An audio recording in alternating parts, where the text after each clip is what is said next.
as you well know, in Matthew, rejected Jesus as king. Matthew, the Gospel of Matthew, presents Jesus Christ as king. In the first 12 chapters, Christ is presented as king, and Israel rejects him over and over. In fact, in chapter 12 of Matthew, they're ready to kill him. And the time is not right, we know that. And so we get to chapter number 13, and he introduces the kingdom parables. And those parables, speaking of the time when after he was crucified to the time that he reigns on earth in the millennial reign of Christ, dealing with that parenthetical time frame that we know as the church age or the age of grace. The kingdom parables are about our times, the times in which we live.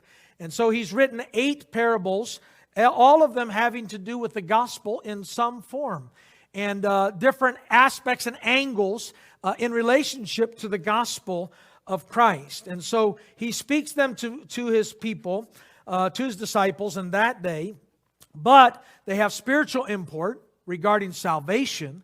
They also have future import regarding the millennial reign of Jesus Christ. And so God wanted to give it to his people, the Jews, and they rejected it. And so God turned to the Gentiles in the Gentile age, known as the age of grace. And these kingdom parables are written to us. The kingdom parable we're dealing with this morning in verses 45 and 46 deals with 2 important things in the parable. May I remind you that when Christ is speaking in parables, not every detail that is in the parable is of noteworthy importance.